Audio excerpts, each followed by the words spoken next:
This video is for AQA A-Level Business Studies. It's looking at exam technique and it's specifically focused on paper 3. Paper 3 is the final exam of that examination series. So identical to paper 1 and 2 in terms of it being worth 33% of the A-Level, 100 marks in total, and it's a 2-hour written exam. But what makes this different to the other papers is that you've got one compulsory case study. And all the questions are based on that one case study. So in paper 2, for example, you do have case studies, but you've got multiple case studies. They're shorter and they're based on different business scenarios. This is one business scenario. It is long and it's got all the questions just based on this case study. So what's in the case study? I mean, clearly the case study is going to be a massive focus of this paper. So application is going to be crucial. Because it's long, it's got a range of quantitative and qualitative information. So you're going to have extracts of text, but you're also going to have an appendix with different charts, and it could be graphs, it could be tables of information. It will differ based on whatever year it is. All right.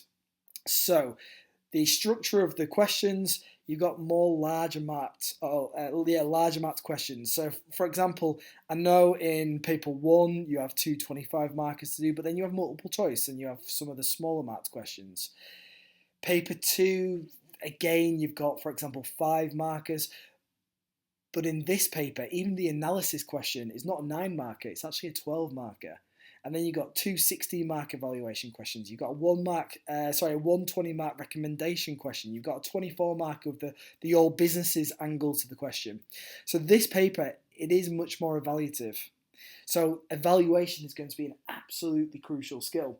But you will not be able to master your evaluation until you obviously master your analysis, because your analysis leads to more weight for that evaluation.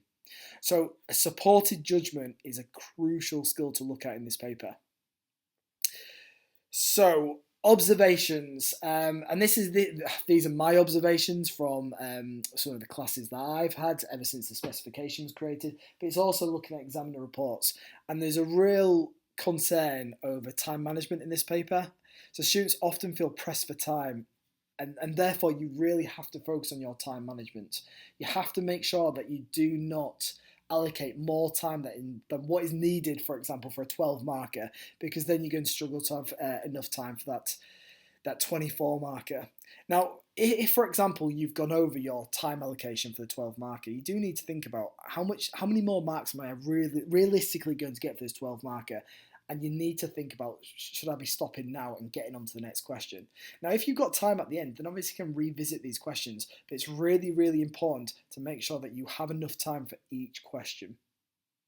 Because there is also so much information in the case study, be careful not to simply just kind of like copy and paste the information. And what I mean by that is like regurgitate the extracts in your written work, because that's not analysis. The examiner knows what the case study is about. The examiner, the lead examiner, for example, wrote the case study. Every examiner that is looking at your paper will be looking at papers across different centres. So if you just regurgitate information, they don't need to read it again. What they want to see is how you're using it as evidence, how you're applying it, how you're interpreting it, and embedding it within your analysis to strengthen that theoretical understanding of the situation. Right, so my advice for this paper: the ability to take a chain of argument from start to finish is crucial. This is what's going to help you, not just with your 12 marker, not just with your 16 marker, but in fact, every single question in this paper, the analysis is absolutely essential. And we do not want short chains of analysis. We want in-depth chains, logical chains of reasoning. See it as a journey from the beginning of your point to the end, to the final point. Less is more in terms of issues, but those issues need to be fully developed. Now, in terms of the case study, because it's quite long, you're going to get a lot of information. Now, some of that information is going to be relevant, some less so, depending on the question. But what you will find is the ability to kind of link points together. So that might be from like kind of one extract to the other extract. It might be kind of in one extract with different sentences and paragraphs that kind of link to one another. But the better answers are able to find those links. they're able to kind of, for example, look at the appendix and look at figure 1 and think, that actually links to what was said in the extract, in the very first paragraph of the extract, and find that ability to kind of weave in quantitative elements with the qualitative information as well. So remember, don't regurgitate the information. Take the information, let it drive your arguments, let it evidence your arguments, but your analysis and your theoretical understanding, your knowledge is absolutely crucial. And you do not want to storytell, because that will come at the expense of your AO1 and your AO3. More advice based on this paper 3 is, first of all, just make sure that you're answering what the question's asking. In this paper, because there's a large amount of questions, it is quite easy to kind of go off on a tangent and kind of almost forget what you're answering, for example, in the 16, 20 and 24 markers. So my advice to you would be, at the end of each issue, just kind of like stop, bit of composure, and read back to make sure that you're actually answering what the questions are. Just remind yourself what the question's asking, especially when you get to your overall judgment. Make sure that your decision does fully answer the question. And make sure that you don't kind of just jump straight into like let's say a recommendation without actually offering a weighted justification as to what the question is actually looking for. Also, I get this asked every single year. It doesn't really matter whether it's economics or business studies. It doesn't really matter what paper. The students always ask me, would you recommend doing it in the order they appear? I would say yes, always. Okay, because there's a reason why they're designed in the way, and usually it is to kind of warm the student up. It's in your best interest to really do it that way.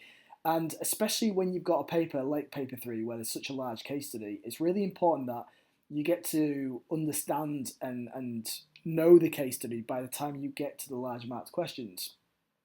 So by the time you, for example, get to the 24 marker, you should know the case study inside out, because you've kind of revisited it with your 12s and your 16s and your 20 marker.